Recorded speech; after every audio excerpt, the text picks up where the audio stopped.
Hello, everyone. Welcome back to the Authentically Christian podcast. Welcome to the third episode ever, actually, for this podcast. And today I'm so happy to introduce to you a special guest whose name is Brother Jerome. How are you today, Brother Jerome? I'm doing fine, Father Sam. How about you? Thank you so much for being on this podcast, brother. Yeah, welcome, bro. That sounds so formal. When it's him who asked me to do something, it seems like I cannot say no because, Oh, you just look so bored. I figured, Yeah. might as well just come on the podcast. You look so bored. You're like, yeah, or it's an honor to be part of this podcast by Father Sam, as a very famous influencer in Cebu right now. So, No, Brother Jerome needs to start a TikTok too. Anyway, so today, guys, our topic is actually vocation stories. But we're kind of gonna do a sharing like we do every week about the Sunday Gospel. But I invited Brother Jerome on here because, well, the two of us have a story to tell. Oh my gosh, isn't that nice? yeah, for those of you who do not know, we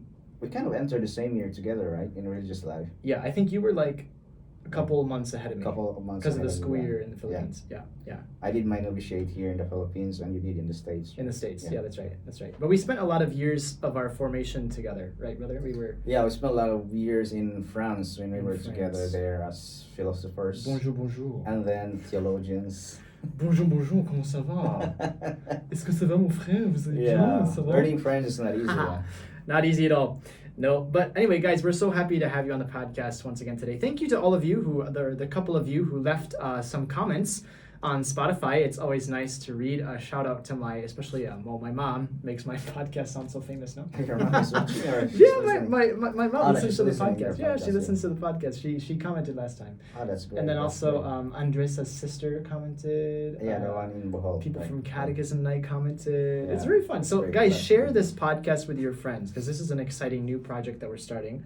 I think it's maybe the only English-speaking podcast that the Brothers of St. John do, right? I think it is. I'm pretty sure. I don't know, like, there's no one in the States who did some podcast or... Podcasting? I don't think so. But anyway, Some just brothers follow do. the podcast because Yeah. we're happy to do this. If you like Brother Jerome on the podcast too, tell Oh, us. I don't know what to Maybe say, guys. Maybe you can become a regular, right? Regular Uh, distraction or... regular distraction. All right, everybody. So anyway, I hope you're all doing well and having a good start to your ordinary time. Let's read our gospel for today, and then Jerome and I will share a couple of thoughts because we are so wise, right? I hope so. We're so wise about the Bible. Jerome is a biblical scholar, Saint Jerome. It's just so a name, guys. don't we're worry. expecting some- I don't know much. We're expecting some I don't know much. impressive interventions from this guy. Yeah. Impressive, right? All right, here we go. So, I just realized on the video, brother, you're so dark. Yeah, I'm riding a lot of bikes since 2 weeks ago. But I think it's because the light is not on you. Yeah, maybe. I don't care. Yeah, let's just move this light. Hold on a sec. We'll Just move this do it like that, bro. It's like keep What? it like No, that. you need to be the light of the world. Needs to be on you, brother. Hold on. How can we move this light? Oh my goodness! What a tragedy, Jerome. Well, we're just starting your podcast, though, so it's part of the game, Hold on a sec. setups and Like that. we're not professionals, I think that's probably gonna be better. Okay, and we're not very formal as well. we're looking for sponsors for nice tech. No. Oh, that looks better. Okay, here we go. Our gospel for this Sunday, the second Sunday of Ordinary Time, is taken from the Gospel of John, chapter 1, verses 35 to 42. John was standing with two of his disciples, and as he watched Jesus walk by, he said, "Behold, the Lamb of God." The two disciples heard what he said and followed Jesus. Jesus turned and saw them following him and said to them, "What are you looking for?" They said to him, "Rabbi," which translated means teacher, "where are you staying?" He said to them, "Come and you will see." So they went and saw where Jesus was staying, and they stayed with him that day. It was about 4 p.m. Andrew, the brother of Simon Peter, was one of the two who heard John and followed Jesus. He first found his own brother Simon and told him, "We have found the Messiah," which is translated Christ. Then he brought him to Jesus. Jesus looked at him and said, "You are Simon, the son of John. You will be called Cephas," which is translated Peter. So that is our gospel for this Sunday. That's quite short. Short but Short and sweet. sweet. Does it Yeah. remind you of our days in France when we would have the spiritual Yeah, conferences? bro. Like, yeah, I had some. I think I had a lot of good times attending classes in French, especially. We have a class called what a subject called mystical theology. And they would talk about this passage all the And time. they talk about these passages all the time, like how did you start your vocations, and then it's basically explaining, how did Saint John live his vocation as the beloved disciple, and how did Christ found him, or how did he found Christ? Yeah. So, Brother Jerome, what's kind of your main like takeaway from this gospel, like after you read it, or like takeaway, or I don't know, just like a thought you have. Yeah, the first thought I have is like, I mean, there's always, you cannot neglect the fact that there's John the Baptist there. Like, I don't know, if you look at in our Christian life, since we're about to talk about vocation, there's always like John the Baptist, where he's the one who introduced you to Jesus, and that's what really happened to the gospel. John the Baptist introduced the two disciples of him to Christ. Yeah. And also, surprisingly, Jesus did not ask a lot of interrogations to the two of them. Like, it's themselves who follow Jesus first. Like, did not even know who this man is, only that they heard that John the Baptist said he's the Lamb of God who takes away the sins of the world, and then they just followed him. Yeah. Yeah, we have a Bible sharing this morning. You remember with the brothers. Yeah, like, every Wednesday morning Yeah. we do Bible sharing over breakfast. It's nice. Yeah. And I was highlighting the aspect of curiosity, like, because these two disciples of John the Baptist were, they were kind of curious of who Jesus is, and they tried to follow him. And I don't know if you put it in the modern world, like someone who tried to follow you, like it's like a stalker, or you're kind of like annoyed, like who are They're these guys? stalking Like, Jesus. No, they're why stalking are, Jesus. why are you following me? So I think Jesus like kind of fed up, like, you guys, Well, why are you following me? What's your it's like problem? it's like what Jesus said. Look at what he said. Isn't that kind of funny? It's like Yeah. then following him, and Jesus turned and saw them following him and said to them, "What are you looking for?" Like, I wonder how he Yeah, said that. what are you looking for? Like, Dude, what you doing, man? So yeah, I think in our Why are you Christian stalking me? Yeah, I think in our Christian life, we always have like John the Baptist, like who introduces us to Jesus. Yeah, it's true. And you may be someone who introduced you to the church, or to a pastor, or I don't know, to a priest, or to a nun, or. That's really cool what you're saying, because this morning myself, when we were having Bible sharing, we should just like record the Bible sharing and put it on the podcast. That would be funny. That'd be funny. But it's much more slow. Like 6 brothers talking about their own perspective. How they see the passage. See the But passage. actually, it was interesting because this morning when I read the passage, what struck me was how it's so centered on Jesus, right? I mean, like how Yeah, that's true. Yeah. how like the beginning of their journey as a disciple was really an encounter with Jesus. Yeah, that's true. Like a Christocentric discipleship, I think is so important. And I wonder if we could say that that's like something really beautiful about the spirituality of St. John as well. I don't know. Well, that's a question, because I guess the other Gospels also are very obviously Christocentric. All the Gospels Christocentric. Maybe I'm saying stupid stuff here. There's a lot of scholars like, right now, like biblical scholars who studied about the Gospel of John. There's a lot of exegesis. And but it's what's interesting is, okay, so this morning I was really struck about how Christocentric the passage is, like the Lamb of God, they follow Jesus, everything is really about Jesus. But now I really love what you just said about John the Baptist, because that actually for me opens up another very important message of the gospel, which is that it's like everyone is actually inviting everyone to come true. and That's see true. Jesus. That's how the It's church like, works, I think. Yeah. as much as the center of the gospel is Jesus, what's also so clear is that the way that people encounter Jesus, have that Christocentric discipleship, is through others, is through other people, is through being, well, I mean, John and Andrew, I guess, were the first to be invited by John the Baptist, like you said, John the Baptist. And then as the story goes on, it's like, so let's see, Andrew invites Peter, right? Yeah. And so it's really a question of like inviting others, of discipling one another, which I find really cool. Yeah. It's like what we're doing in Alpha. Like in Alpha, trying to promote to the Alpha graduates to participate in the last session, to invite their friends, and try to just encourage them not to be shy, just to invite them and encourage them to join the next alpha session. And Right. It's almost like right from that moment, like there's like a click that happened, like people get closer to the church.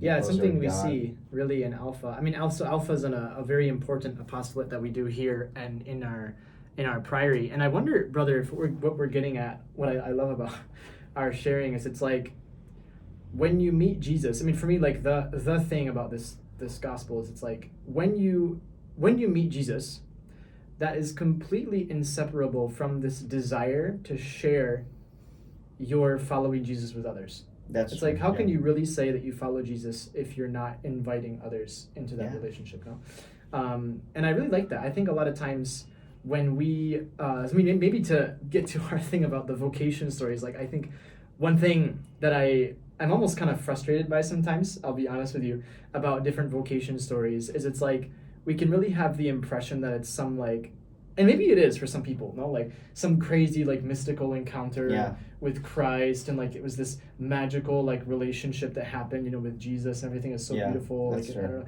But then like, okay, I mean, yeah, sure, maybe God can work in that way, but there's something so concrete in today's gospel.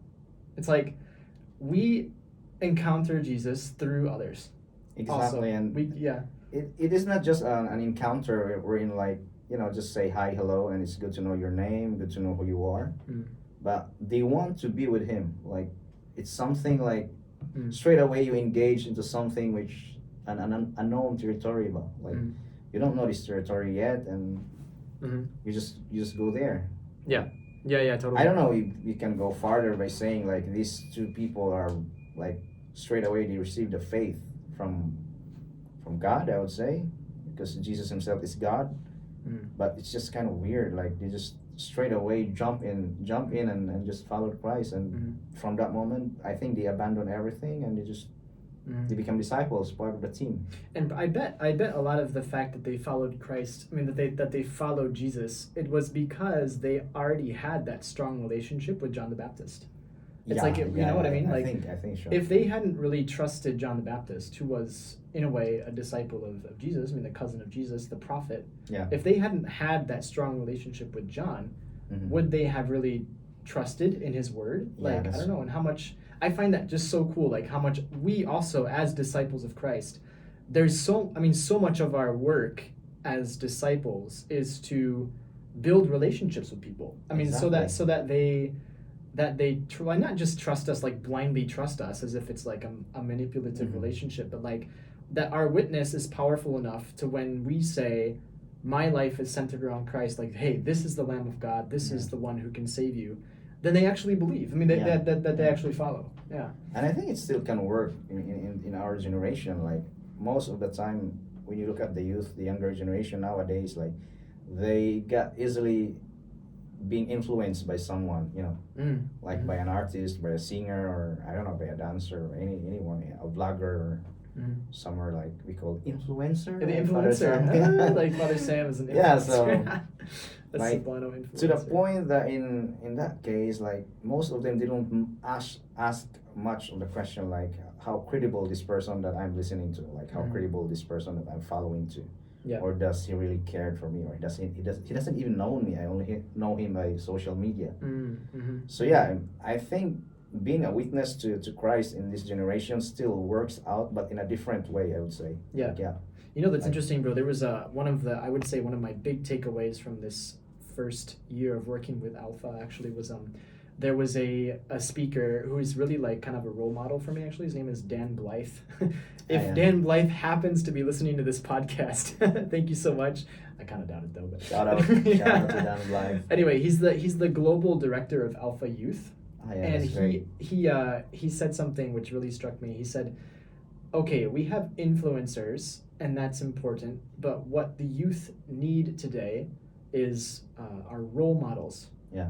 And it was interesting. He made a distinction between the influencer and the role model, which is like the influencer is someone who is almost like they're living a life which is almost too good to be true. Like as if it's like the ideal one. Yeah, kind of like an ideal life that they're kind of unattainable, right? It's like, oh, the influencer, like, oh, they're just so cool. They're just, we can be inspired by them, but like, could we actually live like them? maybe Yeah. not. You know, we can try, we can pretend, but a role model is someone who like will actually show you that will actually attract you to live the life that he is actually living. Mm-hmm. You know, like, and I wonder if the question of like discipleship of, you know, John the Baptist, of Andrew, and then also of, you know, Peter later, is that question of being a role model. Like, we don't have to be, yeah, I mean, our world needs good influencers. Right. It's very true. But we, most of all, I think, especially for the younger generation, need role models. That's true. That's what I'm saying. Like, Yeah.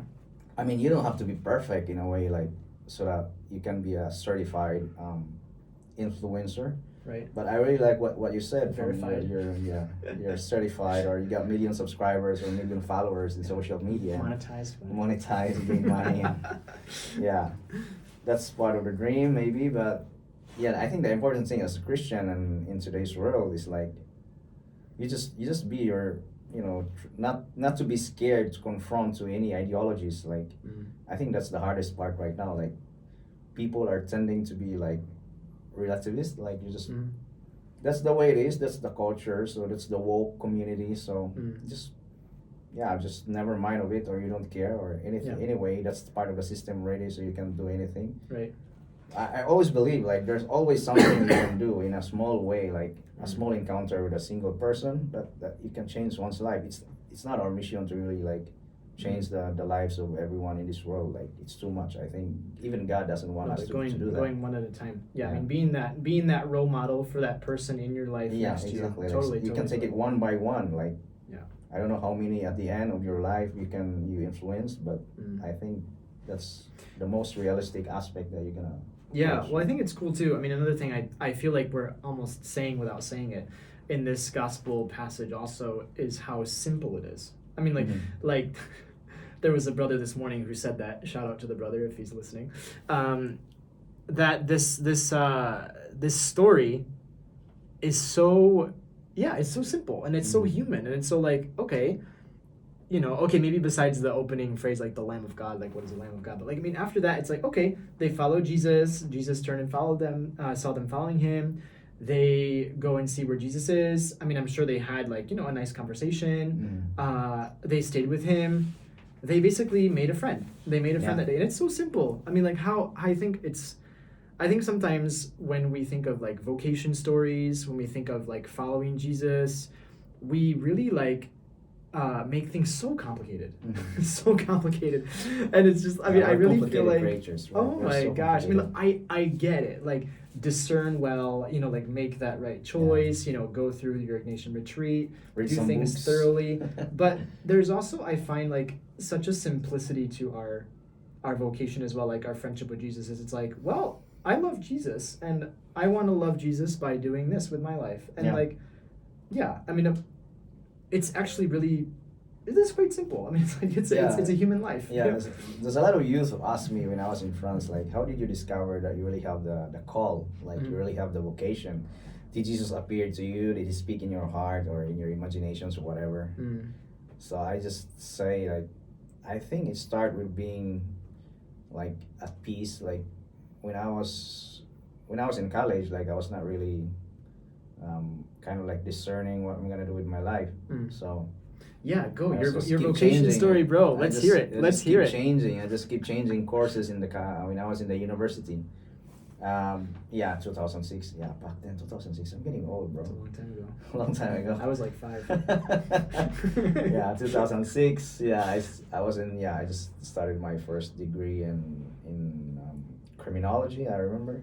Just want to be part of the cops. You wanted to be a cop? You want to be a cop? I want to be a cop. You're like the funniest person I know. How would you want to be a cop? I think nobody will obey me. I think no one will obey me. Jerome is really a hilarious person. I think he's pretending to be serious on this podcast, but you know he's a hilarious guy.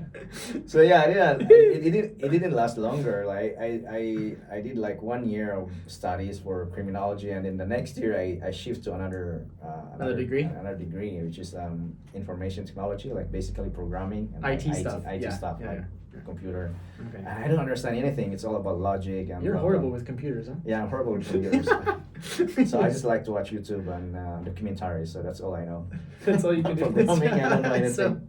So I spent like a year again, and then the third year in the uni, I shifted to architecture, and I kind of like architecture. Like I like Okay. drawings, I like making plans, and anyway, so yeah, when I was at that level, I was not really minding about what to do with my life. And then You're one just mo- trying stuff out. yeah, I'm just trying to figure out like where do I gonna get comfortable.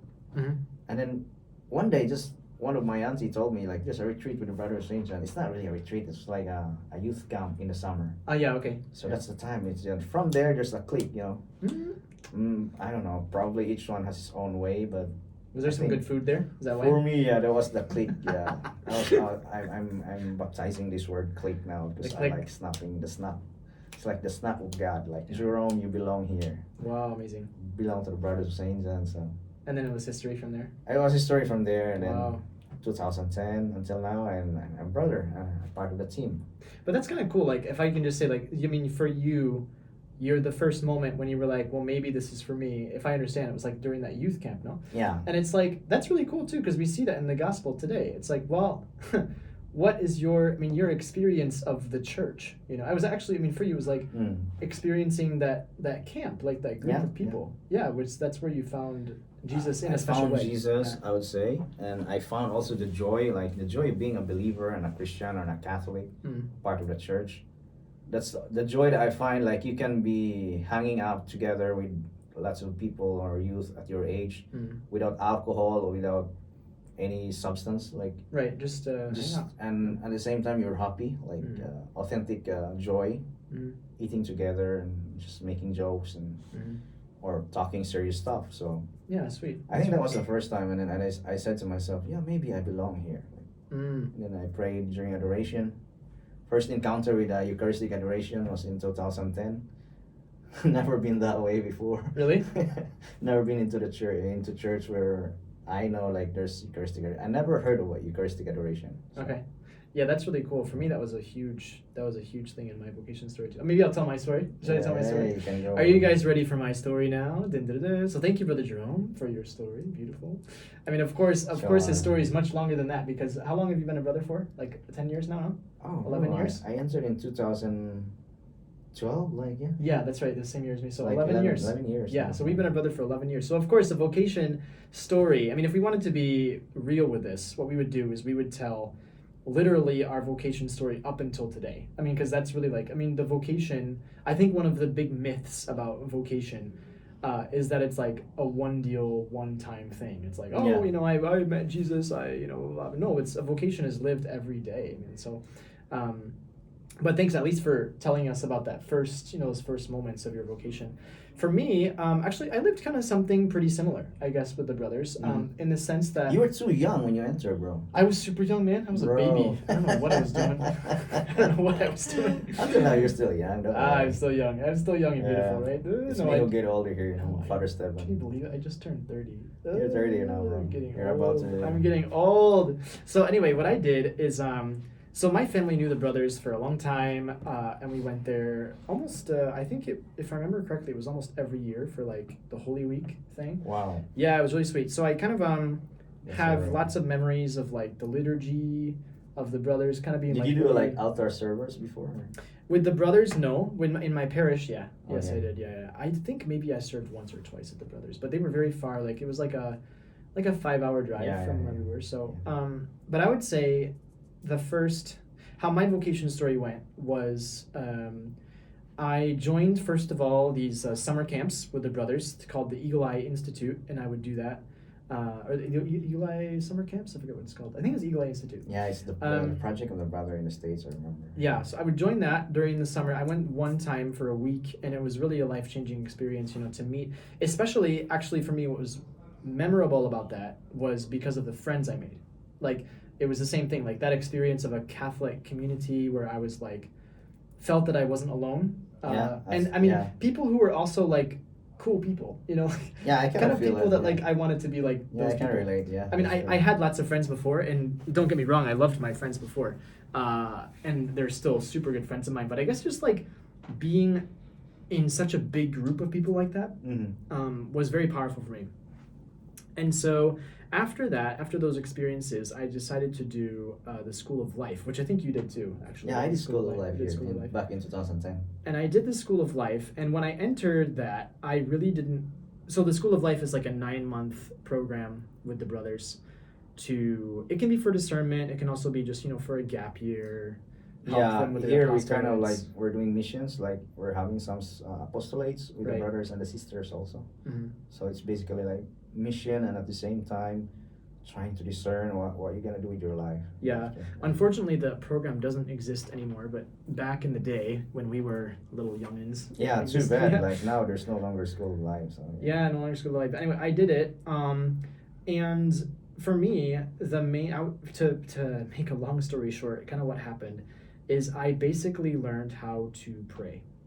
Wow. I learned how to pray, and like for the first time in my life, like I really put myself in front of God, and it was especially in Eucharistic adoration, because we would go every day in the School of Life for an hour of Eucharistic adoration, and it remains for me really like the foundation of my vocation, where I don't know exactly how to say it in words, but I feel like what happened was I finally learned how to look at myself with God's eyes. Like Wow, I let that's him kind of tell me who I was, Mhm. and not in like a manipulative, weird way, as if like I was kind of not free or whatever. It was just like I was with myself, like with him for so many hours of the day, and I just kind of realized that like, well, what about religious life? Like I Mhm. like this.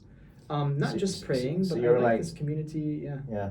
If sorry, I can't. Yeah. Go ahead. Like if there's a youth gonna ask you right now, like, so it's more like you're spending more time with God. Like that's the Yep. way that God reveals you your vocation. Totally. That was Yeah. really the key. I think that's a Yeah. good one. Like spending more time with God. Yeah. Yeah. Go That was ahead. really the key. And I kind of just so I would say, I definitely had that experience of encounter with people, with the brothers, with the youth, with my fellow people from School of Life. But then it was also definitely a really powerful encounter with Jesus in the Eucharist Mhm. adoration. And it's funny because we can say, okay, yeah, sure, you had a nice encounter, but why would you want to be a priest? Why would you want to be a brother? Yeah. And it was just I don't know, it was just like inside me, like that's how I saw myself living that relationship in truth. Mhm. Like if I'm this loved by Jesus, if this is who I am for him, then this is who I want to be. Like I want to give my whole life to the Lord. I mean, That's it's beautiful. really a mysterious thing, Yeah. but that's kind of what happened for me. So, and then even today, like, I mean, Brother Jerome knows that I'm not always totally faithful to Eucharistic adoration, but like, He's just so the busy, mission, guys. the mission is tough. Yeah, but I really try to pray in front of the Eucharist every day. I should be better. I should have put that Yeah. on my New Year's resolution. I think you're kind of almost present there. Like I try. You're present most of the time. Most of the time you're present. Yeah. You're more present than me, though. Yeah, kind of. Because in the afternoon, I got lots of free time. So Yeah. So no, but it really remains for me kind of like the anchor of my vocation even today. Like spending that time in prayer Yeah. with Jesus, and just being reminded that I'm loved by him.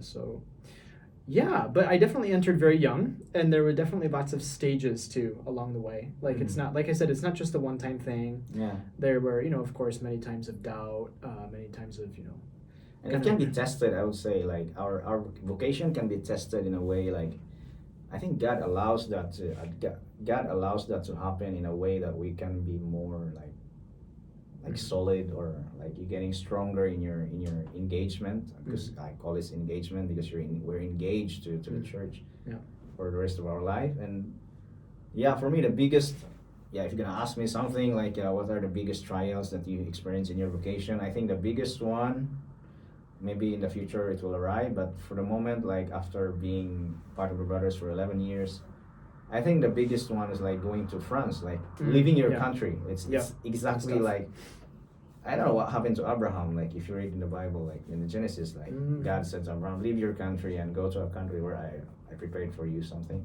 Yeah. So it's kind of like that, but more for us, it's more like formation. Like you have to go to France to learn French and study French, and you study philosophy, and then after that you study theology. and at the same time you're living with foreign brothers, or Yeah. you never know anything of their culture at all. Maybe some Americans, I know some culture through movies and films, but Yeah. African, for example, Encountering like, the people. living with African brothers, you don't know at all their culture. And Well, it's so true that I think it's part you're- of like I yeah. was really suffering at the time, at the beginning. Yeah. No, it's. I think the thing too is that, I mean, we see this with all of the saints, even with Mary, like everyone that, and the disciples also, that like following Jesus or responding to any vocation, is going to take us through many trials as well. You know, it's Yeah. going to take us through trials, periods of doubt, periods of deception, Yeah. and I think it's one of the big myths, I guess, that we could maybe debunk. Is that a word? I think debunking myths. Revealing, like, We should have that as the unpacking. topic of as the title of it. Unboxing. Yeah. Unboxing. I think debunking is like proving it's wrong. It's wrong. Myths. Like yeah. I think let's have that as the title of the podcast. That'd be Yeah, fun. you gotta have, Debunking like, myths about vocations. Debunking myths about vocation. I think one of the big myths is that like, oh, once you choose your vocation, once you find your vocation, it's like, oh, it's so beautiful, everything is great, everything is like, oh, paradise. I don't go back anymore, no more second Or you're guessing. so holy. Yeah, Yeah. people thought a lot of the time. Yeah, It's like, oh gosh, yeah. oh brother, I'm not like you, or we're too far. Like you're too high, I'm too low. Yeah, that's another myth we could It's debunk, like, no? It's like sainthood. That you you're need close to be sainthood. holy. You do What? not need to be holy to respond to God's call. He That's calls crazy. what? He calls sinners, For right? sinners and humans and He calls yeah. sinners. That's cool. So we've already Sometimes- debunked 2 myths. I feel like we debunked a lot. Yeah, of we them. debunk a lot. Yeah, the other one. Okay, third one is the myth that your vocation, your call, has to come absolutely from this incredibly mystical encounter. You know, just you and Jesus, like Yeah. no intermediator and no mediator, intermediator. My English is so bad. Yeah.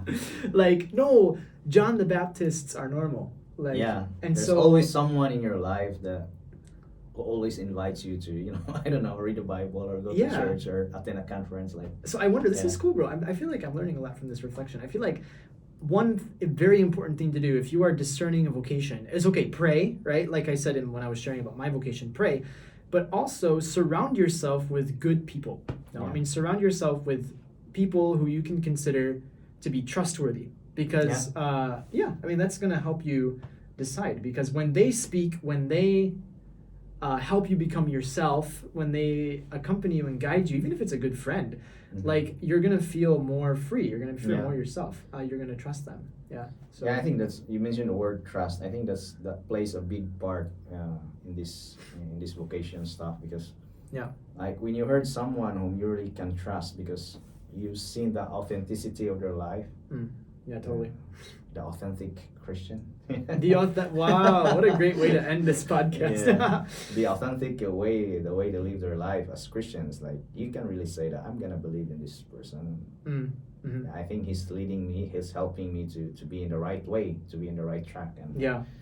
Just We should do another topic sometime where, like, because what's tricky also with that is you see that, of course, we can trust people. People help us along the path to the vocation. Yeah. But then there's also the fact that those people are not perfect, They're that not we can be perfect, yeah. scandalized. And then There's, they have some bad even like examples abuse, sometimes, manipulation. Yeah. So that's also a tricky thing, no? Yeah. And how But you anyway, can get over all of this. Yeah. but let's just leave it at that today. I think we can leave it at that. Like that our experience of the church, or how to say, our experience of Jesus, following Jesus, is so intertwined. I mean, absolutely non-separable Yeah. from being with good people, following good people, making friends, and letting others guide you to Jesus, because otherwise you won't get there. Yeah. So awesome. Awesome. How do you feel, bro, about our reflection? We're talking about for 30 minutes. That's already. pretty good, huh? I've I seen the think it's time. nice. 34 The time. minutes. It's just perfect. We said in 34 between minutes. 30 or 40 minutes, so that's nice. Yeah. I think it's normal that when there's another person on the podcast, it goes a bit longer, So, That's a bit but longer. guys, well, thank you so much for listening. If you liked this episode, if you liked especially having 2 people, please leave a comment. Please let me know, whether through text messages, messenger, whatever. That would be great. I hope you liked it. Maybe we'll be inviting some other people on here too. Yeah, I can invite some of the priests. Some priests and brothers. But thank you so much for supporting the podcast. And once again, please share this with your friends. That's a way that you can disciple people. And we'll see you next week. We'll see you next week for See another you next exciting week, topic. I don't know and- what the topic is yeah. yet, but you will know. So great. Thank you. And thank you so much, Brother Jerome, for joining us. Thank you, Padre. Thank you so much. We'll invite you again sometime soon. Yeah, bro, no problem. Bro. Just tell me. All right, everyone. See you. Thank you so much. Bye-bye. Sweet. That was fun.